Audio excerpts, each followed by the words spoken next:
Well, food, wine, and travel writer Hilarie Larson, the wine queen, is back on Big Blend Radio's Food, Wine, and Travel show today to tell us all about her visit to Camano Island. It's apparently very laid back, and it is on the shores of the Saratoga Passage in Washington State. I just want to go because of the Saratoga Passage. Sounds good to me. It sounds different. I know. It's like it does not sound like being out in the desert like where we are right now. No, it sounds like lumberjacks. Ooh. Okay, I could get into that. Along with writing about her travels, Hilarie is also a wine educator, a sommelier, and the owner of Northwinds Wine Consulting. And you can go to her website, northwindswineconsulting.com. She has a great blog on there. And you can follow her on Twitter, Facebook, Instagram under the same name. And also read her articles and listen to past interviews if you go to blendradioandtv.com. Just click on the wine queen, Hilarie Larson. If you go into the expert department, you'll find her there. She also writes for our Parks and Travel magazine, and her articles are featured on nationalparktraveling.com. If you type Hilarie in on either website, you'll find her. So how are you, Hilarie? How are you doing? I'm just fine. I'm enjoying reliving my wonderful trips up to the gorgeous Pacific Northwest and getting ready for Thanksgiving. And it's a busy time of year, isn't it? It's crazy. Yeah, that's why we need wine. Most definitely. It's the only way to cope. It just makes everything so much more civilized. That's the solution. It puts everything into focus. I know. Doesn't it, I know. Or out of focus, depending on what you're really after. Yeah. Now, did you find wine at Camano Island? Because I know in this article that you've written, I want to go there like now. This is going to be in the Park and Travel magazine in the February-March issue. We'll get it up there next week on nationalparktraveling.com so people can check it out. But it seems to me like you could be in one of those cabins out there that you were out at Kama Beach, I believe, where you could have wine and, hopefully see some whales when you're sitting outside and sipping wine. Is that possible? Actually, there's a lot of beautiful, relaxing places where a glass of wine would just be the cherry on top. No wineries there per se. It's not a great place for visiting vineyards, but it's certainly a great place to enjoy a glass of wine and reflect on life and all those other wonderful things that pop into your head when you're sipping on your glass of wine and enjoying a gorgeous view. And it's just the most relaxing, laid-back little spot. It's not big. It doesn't have a huge population. There's no traffic. It's just serene, beautiful rolling hills and farmlands and forests and, of course, the ocean. It's interesting. When you think of an island, you don't think forests and ocean. Well, you think ocean, duh, but you don't think like agricultural land, and it just, I don't know. You just think island, palm tree. Yeah. It's a little different when you go to the Pacific Northwest. But this is in the Pacific Northwest, and so, yes, you get lots of beautiful evergreen trees and arbutus trees, and it's really so peaceful, and especially in the summertime because it gets pretty warm there as well. So all those forests really just, make it so much cooler and inviting and a wonderful destination for vacationers. Okay, so let's talk about, if it's an island, how hard is it to get to? It's really easy to get to because although it is an island, the mainland is very, very close by. So instead of taking a ferry like you do with many of the other islands in the region, you can get there just by driving over a bridge on State Route 532. Wow. Nice. Yeah, and it's only about an hour drive, about 60 miles north of the Seattle area. So you can just go straight up Interstate 5, get on State Route 532, and bingo, you're there. So very accessible. Nice. Very nice. Very nice. Yeah. So now you went to Kama Beach Historical State Park. So is that within the island, or does it take over like most of the island? No, it's down on the southwestern coast of the island, right across from Whidbey Island. Whidbey Island is larger and sort of curves in sort of a slight C shape, and Camano Island is right nestled into that middle of that C, the letter C, and nestled into the SEA as well. But it's a very not a huge resort, but it really is going back in time in every conceivable way. It's just so charming and has this wonderful history and story behind it. And again, this, you're in these little cedar cabins that look out over the sea, and the sea is so calm, that Saratoga Passage. I like that. I mean, when you just think about that calming, this beautiful, bald eagle country. The ocean, when the ocean is calm, is extremely relaxing. You just kind of gaze out at it and just don't feel like doing anything but breathing. Yeah, and the waves are very soft and rhythmic. And now, mind you, I'm sure in the wintertime when they get some storms and things, it isn't quite as calm as when I visited in September. Yeah. But there were a lot of times throughout that area where the sea was just like glass. It was unreal. Oh, man. Nice. Sounds like fun to me, What about birds? See a lot of birds? It's a wonderful birding area, and so is the mainland near Camano Island. There's a town just on the other side, the mainland side of the bridge, called Stanwood. And if you go a little bit north of Stanwood, there are quite a few marshes and bird refuges and wonderful, of course, eagles. Yeah. You get those beautiful bald eagles all throughout the area. But, yes, it is quite a haven for bird watchers. Oh, that is excellent. It's excellent. Yeah. So am I getting it right that the state park used to be a resort, but now it's a resort and a park? Well, there's Kama Beach Historical State Park, and then just south of there is Camano State Park, Camano Island State Park, and they're connected by a trail. Okay. So there's two parks, one right next to the other. Okay. But Kama Beach Historical State Park is the one where you find the wonderful old fishing resort and the accommodations, and now the beautiful Kama Center and the restaurant, the cafe that they have. Nice. And this is where you can learn how to bake, right, in that cafe? Is that the same they have place? Great classes, which is really interesting because, of course, during the summertime, they're open every day for breakfast and I believe for lunch as well. And then during the off-season, they have all these great things like coming up, I think it's next week, I looked at their website, and they have a How to Bake a Pie day. Oh, cool. And you go there and you learn how to bake a pie and you take it home with you, and you also have a couple of glasses of wine and a light meal. Now, how civilized is that? Okay. Cool, I like and that. as you're doing that, you can look out their beautiful picture windows and their deck and look out over the ocean and the beach. And man. Do you want to go? Maybe we could make it in time. Okay. I don't know. We could try. I like the idea. I like the idea for sure. I want to go try. And they also have things like Greek night dinners and holiday dinners, and of course they have a big event planned for Thanksgiving too. So always something going on. So the Greek night dinner, I wonder if they allow us to break plates for the Greek dinner. I don't know. Guess if you bring your own, you can break as many of them as you want. I know. I need supervision when there's cooking involved.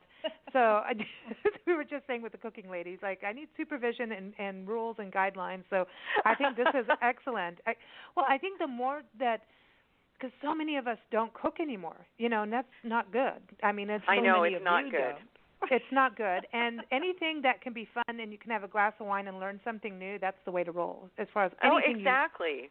Education and that glass of wine, hand. I think, makes your mind open up, and you're much receptive to all the information coming forth. And Good. Plus, it just makes it more convivial and a lot more fun for everybody. Well, I like the word you use. It's very civilized. Oh. Yes. Yeah. And life needs a little civility these days. Yeah, Nancy's just giving me the look. Apparently. So now also, speaking about food, you said that there's a bistro restaurant. Is that at the inn that you stayed at? This Camano? It's Camano. I keep saying Camano. Camano Island Inn. This sounds like a beautiful place to stay. Oh, well, the hotel, there is the Kama Beach Cafe, which is at the Historical State Park. And then, yes, I stayed at the Camano Island Inn, which was absolutely gorgeous. It's very small, only 9 rooms. they showed us all of the rooms, and everyone is different, but they all have views of the sea. Ooh. They most of them have decks, and some of them have hot tubs, so you can, again, get your glass of wine and just get in the hot tub and kick back. Look at the ocean. Look at the ocean. Yeah, not too shabby. And they also have a bistro, which is wonderful, and they have their own organic garden, and it's, nice. Real farm to table. They source as much of their ingredient list from local purveyors as possible, and nice young chef. It's apparently known as a breeding ground for local chefs. They tend to be hired at the bistro at the Camano Island Inn, and then they branch out and go to other places. The previous head chef at the hotel he's the executive chef at the Cama Beach Cafe at the Historic State Park. Wow! So they just does all their wedding catering and event catering. They get a lot of family reunions and wedding parties and things there, especially during the summer. So looks like an amazing menu too. So what's up with these wooden boats? Like that's okay. There's zip lining too. Okay. Oh yeah. There's zip lining. There's wooden boats.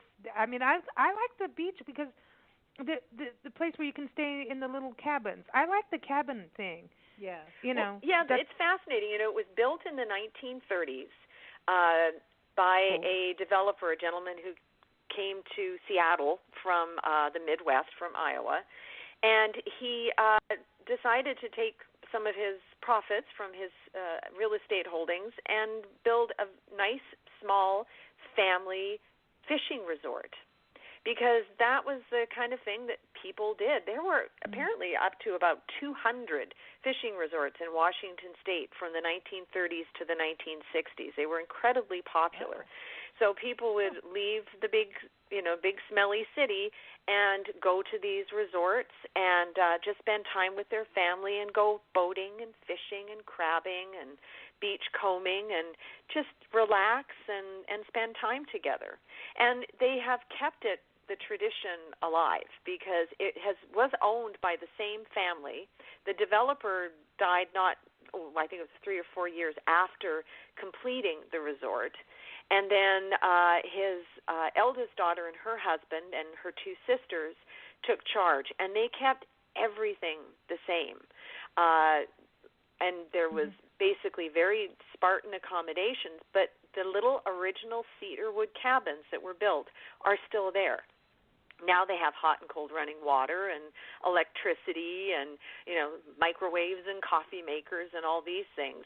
But they're still very small and very rustic and absolutely charming. Absolutely charming. Cool. Man, I want to do that. Now, the wooden boats. Okay. Yeah. Can you take a cushion? I want to get in the boat. Well, the wooden boats, actually, it's super interesting. It's the Center for Wooden Boats, and they started out in Seattle, and they opened this second one at Cama Beach, and they were really early supporters of Cama Beach when the family decided that they were no longer in the best of health and everything to continue ownership, and people were finding they were going to Disneyland and staying in motels and taking road trips. Those sort of vacation styles had changed in the 60s and 70s and so on. So they didn't want to sell it to developers. It just wasn't what they wanted to do, and they wanted to keep it as a resort and keep the heritage.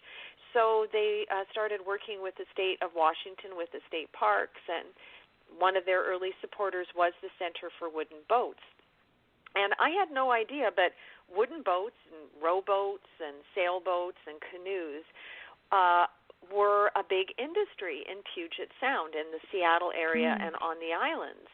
And these people who started the center were collecting wooden boats, and their friends would give them to them in various states of repair. And so they started this center to keep that historical aspect alive. So now you can go and you can rent out these old restored boats and newer boats. They have sailing lessons, and again, education is prevalent. They have classes in how to maintain and reconstruct these heritage vessels, and also a lot of other woodworking type things. So it just really keeping this whole tradition going. I think it's important because it's a craft. It's like, how when you get someone who actually makes furniture versus here's your particle boards plastered together. Exactly. Yeah. That having those crafts, and I just feel like as we get into further into machinery and robots and all that these kinds of traditions keeps our brain in the creative space and in the doing space, and it's just that creative zone that you need. Nancy, do you remember Mark Paxton from San Benito County? Mm-hmm. He took us bird watching. He's like up in California, and we were having breakfast, and he was saying, they go on vacation every year to your area, and I'm starting to think it's the same island because he says there's orcas, there's all these whales, and he goes, I don't want anybody to know about it because it's so beautiful. But he started showing us on his phone building all these boats, and he's into boat building, and he was just on our show a couple months ago talking about, because he runs the food bank in Hollister in San Benito County, and we were asking him, like, if you could do another career for a day, what would it be? And he's like, I want to be a boat builder. He's even like, he's into building boats. It's a real talent. Yeah. It takes so many hours. I remember reading a book once, like a novel, where it was all based about, and I think it was like, they did it in back east too, or some I think more areas with lakes that they did this building too. Yeah, I think so. Yeah, this is so neat. I'm just into it, and I think like canoes and things, anything that can float you on the water is awesome. Like especially if it's they're not using beautiful. power. You walk into this big boathouse, and they're hanging from the ceiling, and they're working on some, and all throughout the boathouse they have these wonderful descriptive signs that can tell you all about the history of the boat building industry in the region, and they've got everything there, so you can just wander around at your leisure and have a look, and there's also lots of information about the sort of fishing resort history of the island and of Puget Sound and the Salish Sea, and wonderful old pictures. If anybody's a nostalgia buff for travel in the 1930s through the 60s or 70s, this place has got to be on your list. Oh, that's awesome. I love stuff like that. I mean, to me, it's like to keep places a sense of place like that, and to have that history there. It's just special. It really is. Now, agriculture was a part of the history too, and logging, like the logging industry was part of the history. But just to go back even further in the history was the Native American culture. So they were like taken off the islands. I mean, I have to bring this up. They were. Actually, it's kind of an interesting history, and it ties into the Cama Beach resort as well, because when they were for thousands of years, I mean thousands, like 3,000 or more, the indigenous peoples were using the islands and Camano Island as an area where they would come in the summertime and they would harvest berries and go fishing and cure their fish and put up their food stores. And when they were getting ready and excavating for the electric trenches at Cama Beach, they ran across some human remains, and it turned out that they were from one of the local tribes. So that kind of held up the development of Cama Beach for a little while when they started going into a state historic park. But there haven't been many indigenous people on the island for quite a long time, and it traces back to another really interesting thing, I think, and it was called the Point Elliott Treaty. And it was signed in January of 1855, and it was with not just the the local tribes like the Snohomish and Snoqualmies and Duwamish and so on of that region of Camano Island, but also all of Washington State, because the American government was worried that the British and the Russians, here we get back to what we were talking about on San Juan Island with the American Park and British Park and the camps and the pigs and all that. And so they wanted to bring the American European settlers to have land claims in the region so they could claim it for America, because it was all part of the Oregon Territory at that time. So really fascinating history. And in this treaty, the natives were given reservation land and the rights for their hunting and fishing, but they also gave up all their native lands to the American government. Wow. That's it's deep. Well, that's how I know it is, and yeah, the more you read and research it, it's really so fascinating, and politics. It's been around for a long time. No kidding. Well, it's about people, and it affects people. It does. People who want what they want. Yeah, that's the bummer about it. It's Yeah, I'm reading this book about a historic novel about Christopher Columbus. And right now nobody likes him anymore.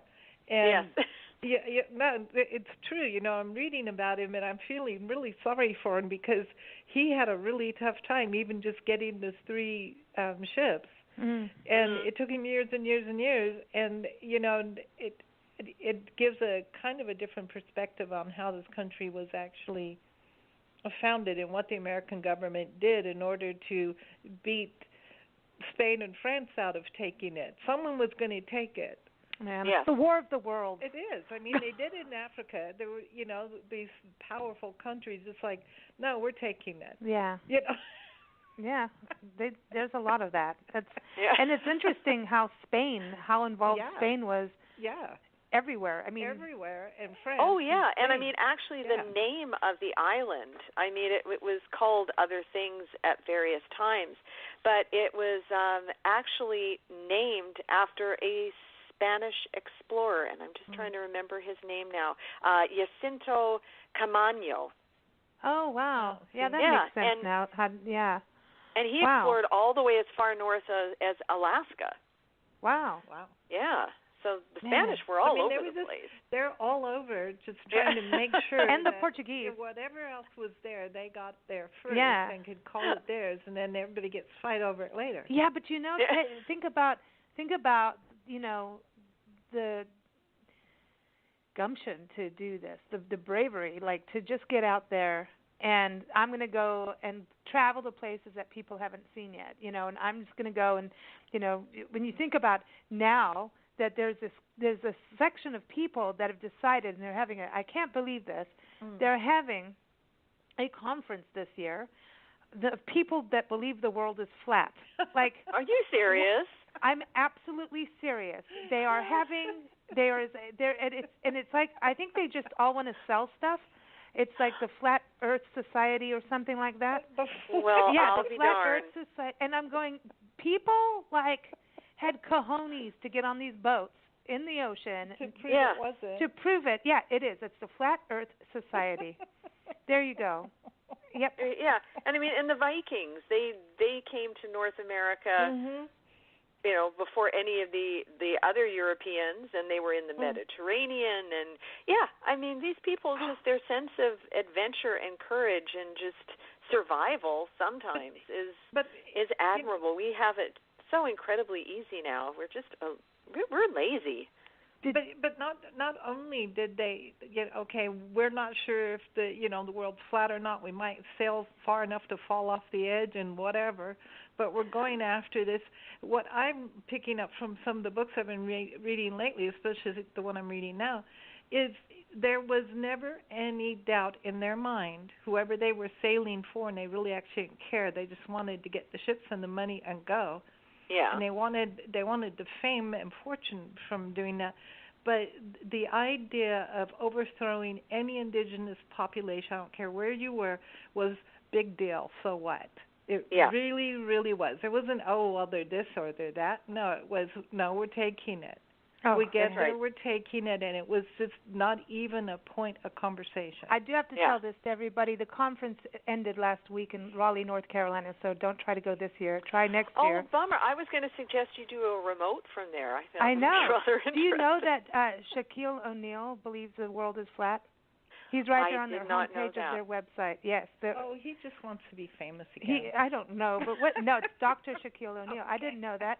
I didn't know he believed the world was flat. Okay, whatever. All right. But, he's tall enough to know better. But I just go, I don't know. To me, it is absolutely so gutsy to go. I just find explorers and people who do any kind of expedition, like the Lewis and Clark Trail and all of that, is so, you know. Sea serpents. I would want all sorts of stuff. There still are cool. sea serpents. That's cool. That's crazy. Okay, speaking of that, did you have good seafood out there? Was that a big deal, even on the islands? Oh, yes. Yeah, okay, I delicious. knew that. Absolutely did you eat eel? Delicious. Yeah, and beautiful fresh veggies, and the food was outstanding. I didn't have really a bad meal the entire week I was up in the islands of the Northwest. So this area turned into agriculture, which I never thought of islands and agriculture going hand in hand. I know we've done some segments on Whidbey but I just never, thought of it that way. That's crazy because we stayed in Guernsey in the Channel Islands and between England and France for a while, and they have, Jersey cows on one of their islands. Yeah. Duh. And how did they grow their crops? Most of these islands were formed from during the Ice Age, and so some of them are quite flat in certain parts as the glaciers receded. As the glaciers came in and left, they carved out these lovely valleys. And Camano doesn't have, some of the islands are quite steep and rugged. Others have, a combination of mountains and valleys, but Camano, from what I saw, appeared to be mostly rolling hills and valleys, and beautiful farmland. A lot of as the logging after, we had the indigenous peoples, and then we had, after the treaty was signed, the Point Elliott Treaty, it opened up not just to settlers, but also to logging, and that was really the big industry there in the late 1800s and early 1900s. And there's and I love it. Some of the names are in this Camano region are really I love them because they're very Scandinavian. There's huge Scandinavian heritage in this region, and one of the major ports for the lumber industry on the island was a town called Utsalady. I just love saying it, Utsalady. There's not much there now. There's a couple of buildings afterwards. But it was the biggest port for lumber in Puget Sound of its time. It was a really big deal. They shipped lumber all over the world. So that's probably another reason they had all these open spaces, because they chopped down all these trees. So when the lumber sort of started to recede, then you got more farmers and lots of dairy farms as well. Supplying the area. Yeah. So the wood went all over, like you're saying. It did. It went to France and Singapore and throughout Asia. It went all over the place. Wow. Well, you're near Seattle, and you've got like a port out there, and so and people are building houses all over the place. I know, too. Like everything's And if you think about like all the Victorian houses, they're all wood. Michigan houses, remember those? Oh, they're so beautiful. Yeah, they're so beautiful. So now, okay, so the agriculture comes in now. Berries, like I know we're talking seafood, but like I remember when we were hiking around in not just Mount Rainier, there were huckleberries everywhere, and even like we were up in Snoqualmie, Lake Cochise, like these places that I can't pronounce, but it was so beautiful. Lake Cochise, that was, there were just berries everywhere, and you're like, should I eat that purple berry? What will happen? Do it. Do it. I know sometimes you think, ooh, is it safe or not? And I remember as a kid growing up in the Pacific Northwest, and sometimes you'd see the berries growing wild, and you knew they were in places that weren't sprayed, but if it was ever by the side of the road, we were always told, probably best not to. But usually on a lot of private places, at the Camano Island Inn, they have a really lovely little stairway that goes down to their private beach, and as I'm walking down there, there's just, you look down and the pavement's all purple because of all the berries. And the bushes, even in September, still had tons of berries on them. I think they were kind of like a blackberry or loganberry or something like that, and they were delicious. Nice. I love that. I love that you can, we can be gatherers out there and start like eating little berries, and some of them may make you happy, just like some certain mushrooms. You never know. Well, that's another thing too, because marijuana is legal in the state of Washington. I had to laugh because when we came over the bridge and onto the island, the first business that we saw was the Bud Hut. The Bud Hut. I love the Bud that. Hut, yeah, and I just thought that was funny. wonderful. Yeah, it's this huge marijuana dispensary. Unfortunately, we didn't have time to stop and look around because I think that would be really, really interesting. Do you think that's going to start becoming part of media trips, like all the, the fam tours and everything you go with IFTWA, the International Food, Wine, and Travel Writers Association?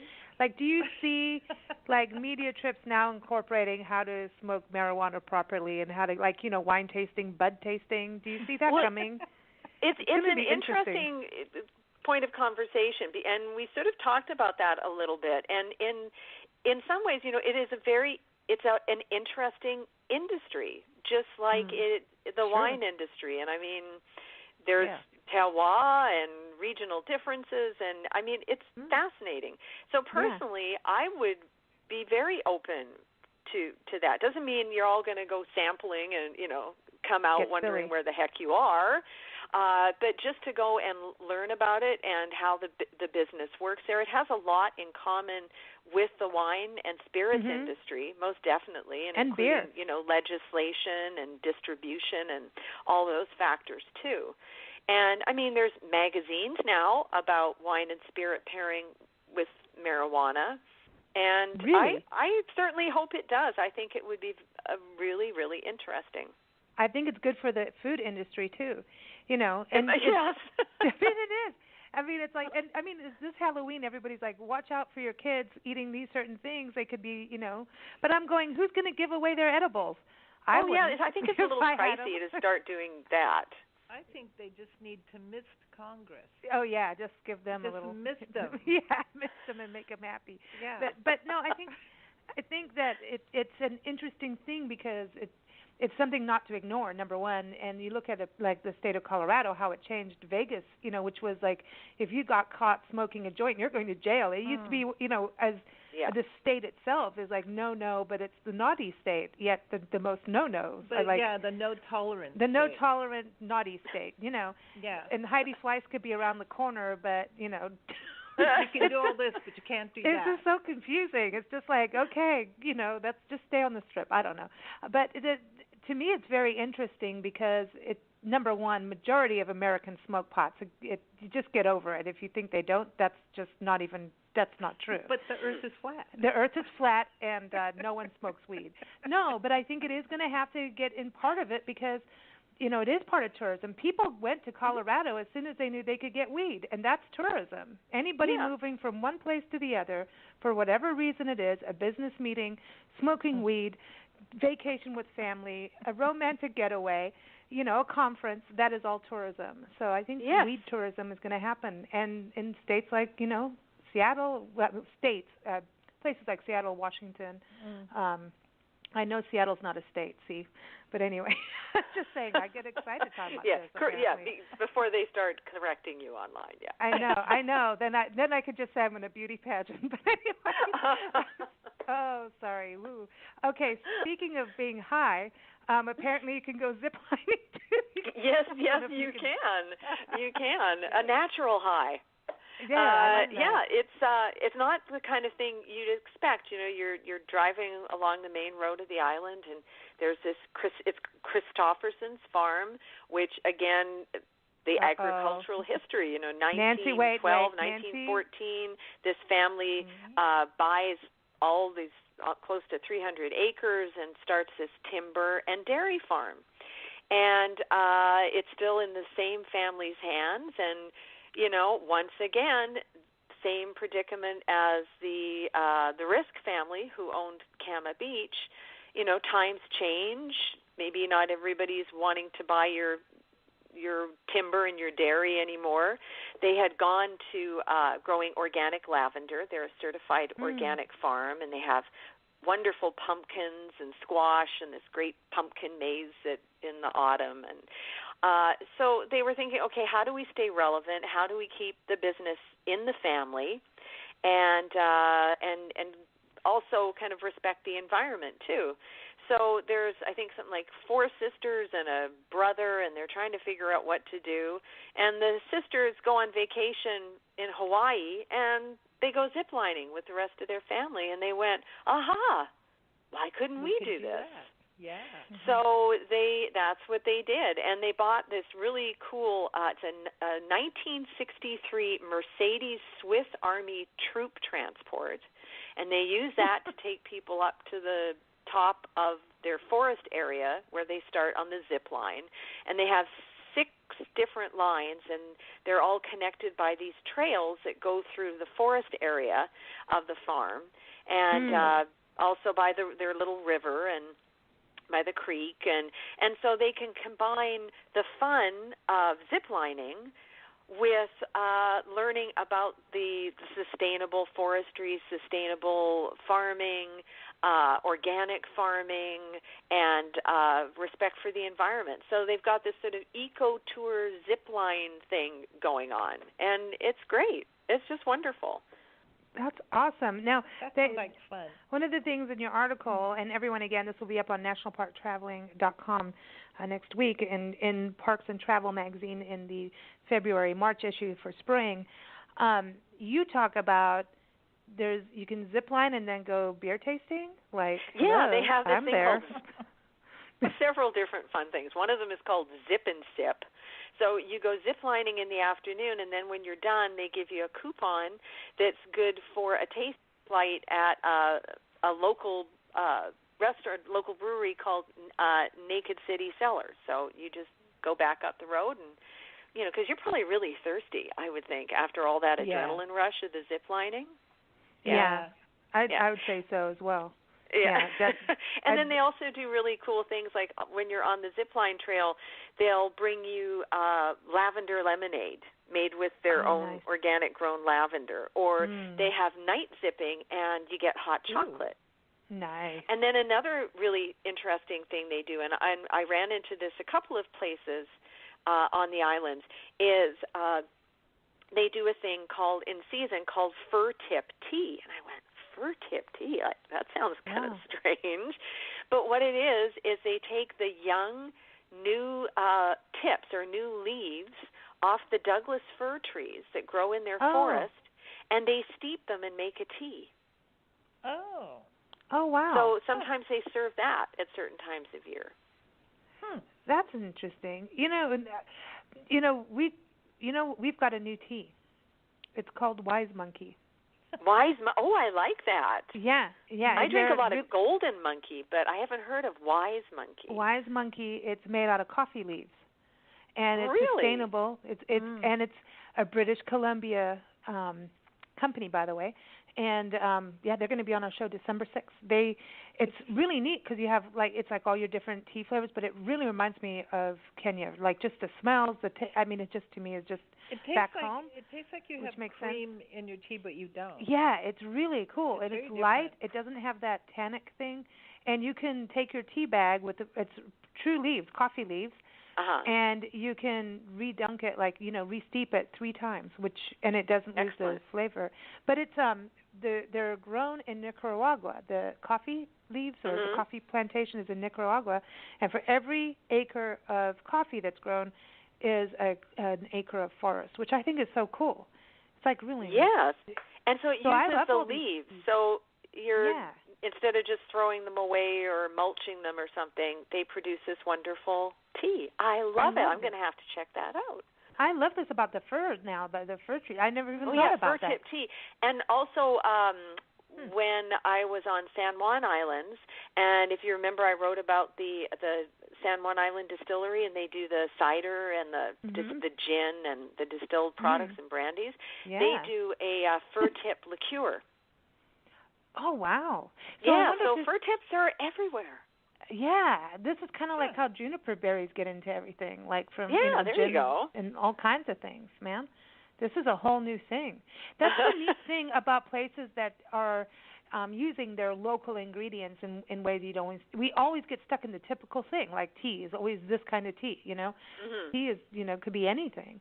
It could be mint leaves, so it could be anything. So I think it's interesting when people are foraging local ingredients, and it connects people to the earth more. Oh, it does. It does. How neat. And then you go somewhere and it's completely different. It's regional, true, authentic regional cuisine. So it's not just like, hey, we all have salmon. This is like local salmon, or you're eating stuff right there. And I think when people do eat from their local ingredients, that they're going to want to keep those ingredients, so they'll protect the land a little bit better, I'm hoping. Yes, you have more of an appreciation of what's right in your own backyard, because most of the time, majority of us don't even know what's there.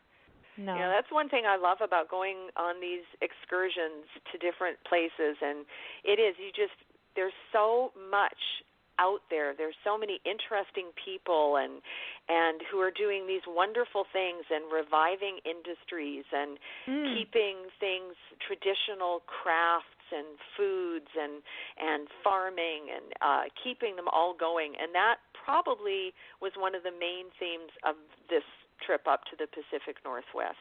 That and absolutely strong women banding together to get things done. I noticed a lot of that. That's interesting. Really? So in all these islands, would it be in Camano, or are you talking about the Pacific Northwest as a whole? Where I went to, so Whidbey and Camano and the San Juan Islands, that was kind of a reoccurring theme.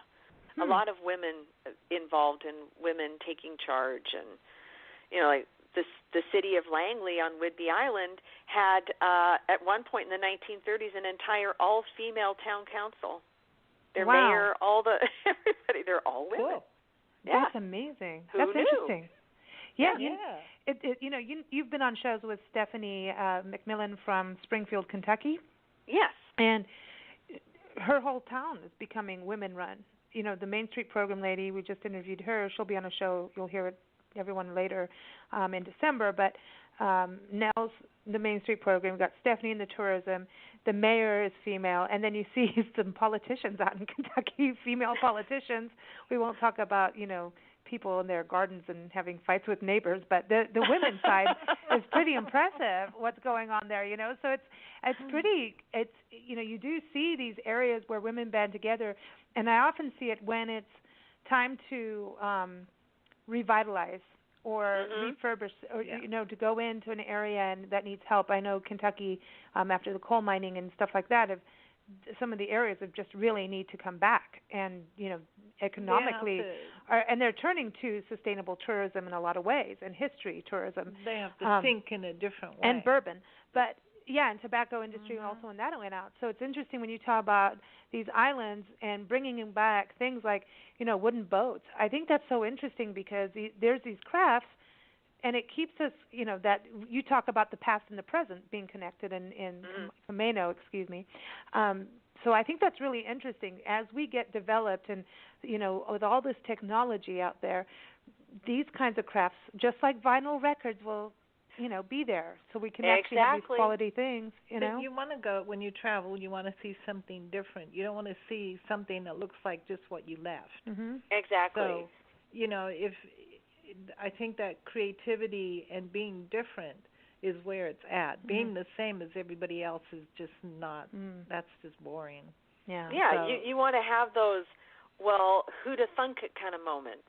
Yeah. And I mean, that's one of the things I love about traveling is I get those all the time. Yeah. And I just go, wow, I never knew that. And who would have thought? You know, and to me, that's kind of what keeps that rush going, and then you want to think, ooh, then I get to write about it. I'm really lucky. Yeah. So I get to and then you want to go back share my photographs, and I get to relive it all over again. It's a difference between having an open mind and a narrow mind. Yeah. Do it this way because we've always done it this way. and no room for something different, even something that's historic and old. We've done it this way, so we have to do it this way. I mean, that's a narrow mind. Travel is like, wow, look at, they do it this way over here, and they do it that way over there. Yet you see all these different things, but then travel also makes you realize just how connected we all are. Yeah. That's the other thing that's interesting. It shows you diversity yet connectivity at the same time. Yeah.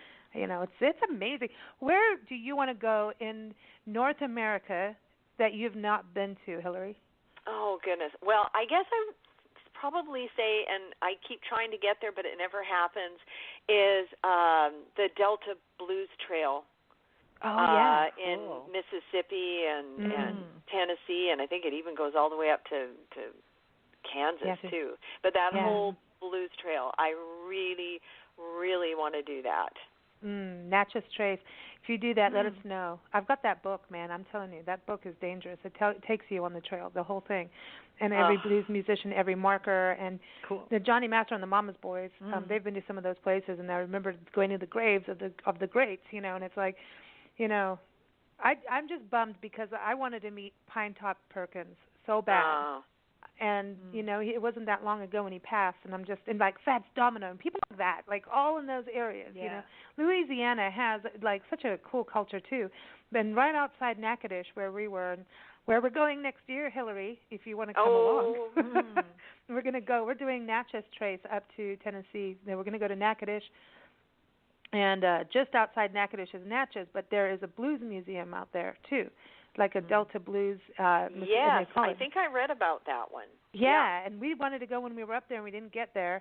And so we're going to go there, do Natchez Trace, and then to Tennessee, and then up to Kentucky. And Nancy's looking at me, I don't know how we're going to do all of what we want to do. But that's the thing. We're coming back with a diddly bow each. Yeah, we want a diddly bow.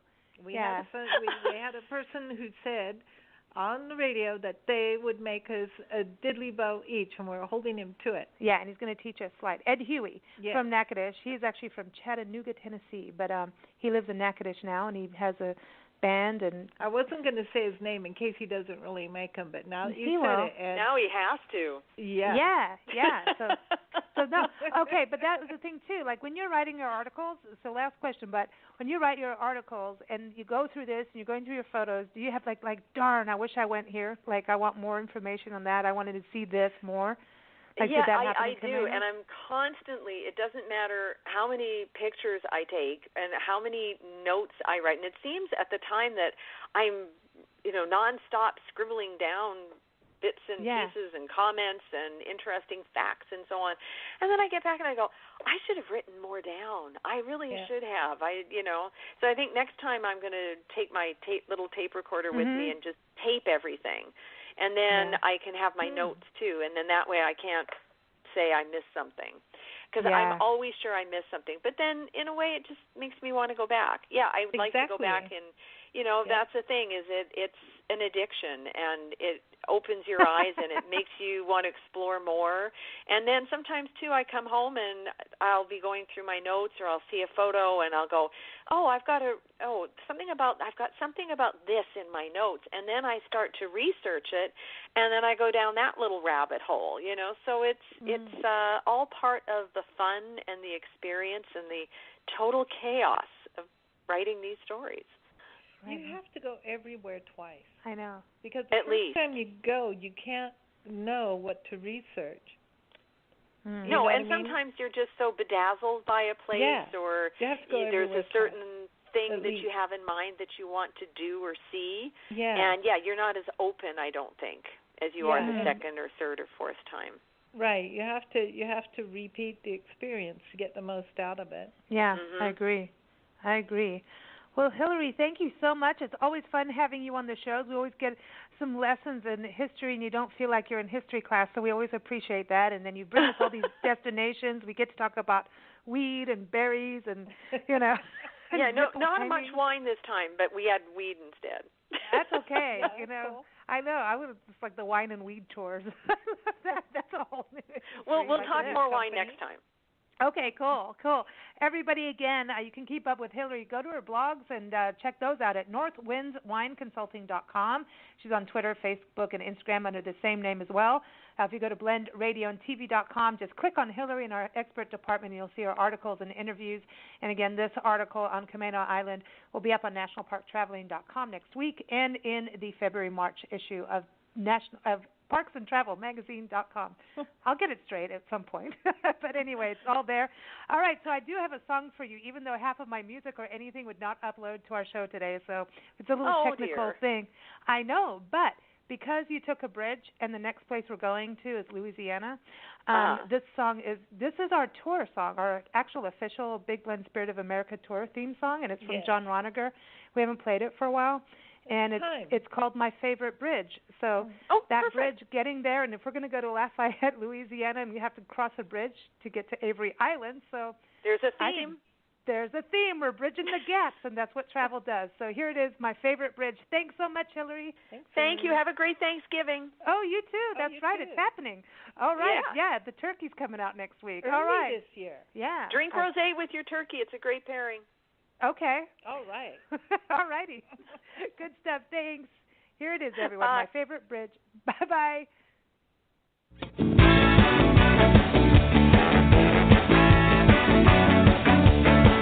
I've never been the one to check how thin the ice is.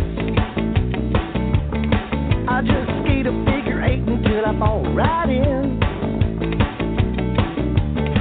You can't get what you want without taking any chances. Sometimes you've got to go for a swim, and I'm keeping my head above water. Black ice stuck to my skin. I ain't looking for a safe landing. I wanna jump off my favorite bridge, go where the river goes, right until it ends, just like a summer day when I was a kid. Never been the one to see the cards at face value. I wanna see what happens when I go all in.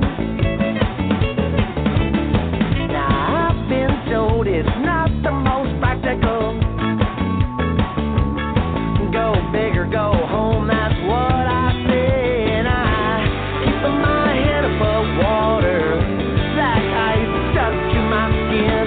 I ain't looking for a safe landing. I wanna jump off my favorite bridge, go where the river goes, right until it ends, just like a summer day when I was a kid.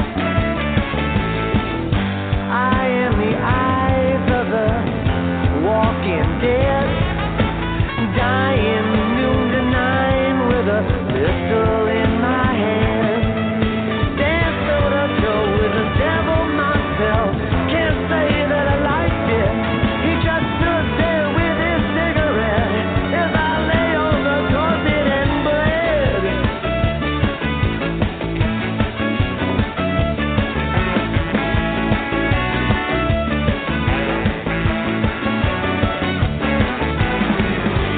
Keeping my head above water, black ice stuck to my skin. I ain't looking for a safe land, and I wanna jump off my